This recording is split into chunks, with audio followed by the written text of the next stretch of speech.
Ladies and gentlemen, welcome to the Flight Sim Hub. Now this video is a first and likely a last for us. This is an in-person flight review, and if you might have guessed, our content is primarily flight simulation. So if you're a fan of flight reviews as a whole, this channel probably isn't for you. I'd check out Noel Phillips, Trek Trendy or Josh Cahill, but if you want to see my attempt at this, then feel free to continue watching. Today's flight will be an Aer Lingus ATR72 service operated by Emerald Airways from Belfast City Airport to Leeds Bradford.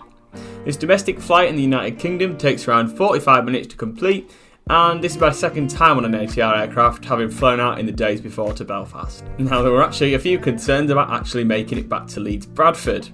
2 Aer Lingus ATR flights had actually been cancelled on the exact routing already, thanks to Storm Gerrit in the UK. How many flights have been cancelled today?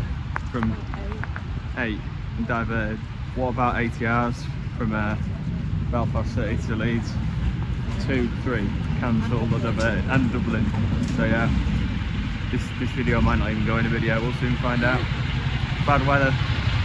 At the time of that video being taken, Flight Radar 24 showed that out of 11 scheduled arrivals to Leeds Bradford Airport, 7 aircraft had diverted or simply cancelled entirely. We got a taxi from our hotel in Belfast to Belfast City Airport. This cost us around £15, a lot less than what it would have cost to go from Belfast International Airport, although they do have cheaper flights there. George Best Belfast City Airport was opened on the 16th of March 1983.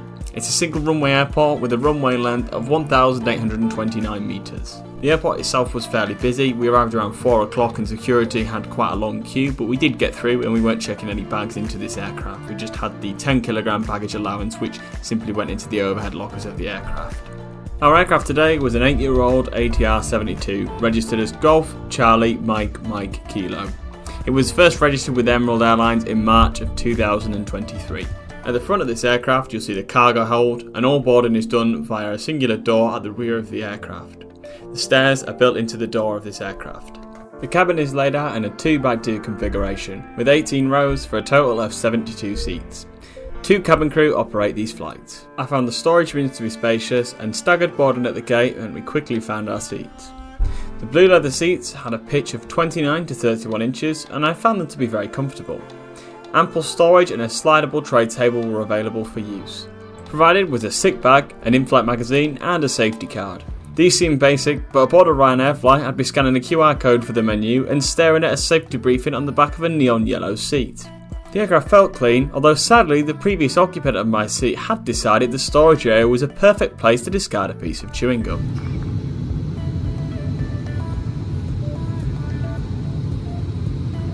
After a brief safety demonstration, we were underway for takeoff on runway 22 at Belfast City, around 30 minutes delayed. Cruising altitude today was just 15,000 feet. The ATR72-600 is equipped with the Pratt & Whitney 127 engines, which are rated at a maximum of 2,750 shaft horsepower.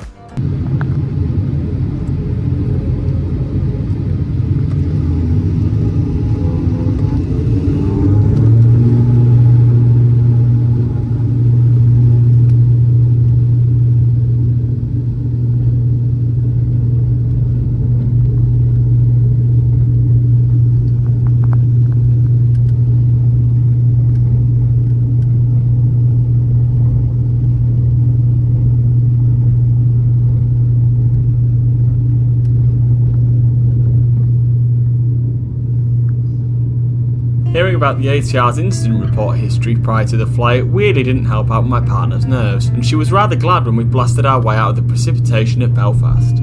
We did actually buy food in the airport prior to this flight, but I knew you guys would be disappointed with that, so I bought coffee and a chocolate bar, sent me back around £7.50. Something of note was I didn't really like the coffee and I went to throw it out, and the flight attendant actually asked if I wanted a different one making, if I just didn't like that particular brand of coffee.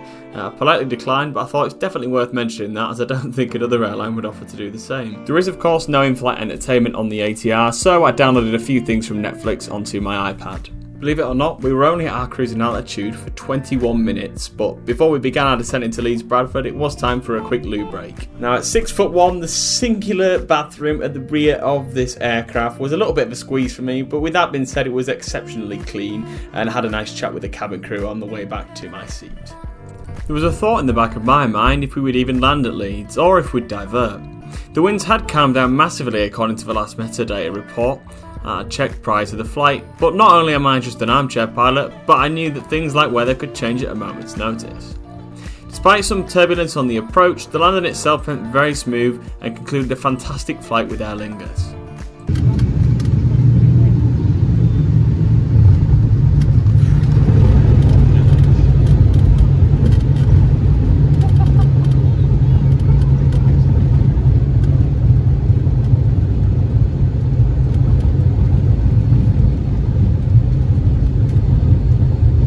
Aer Lingus have a strict policy on board their aircraft regarding filming, and as such I haven't included any footage or audio from the cabin crew on this flight review.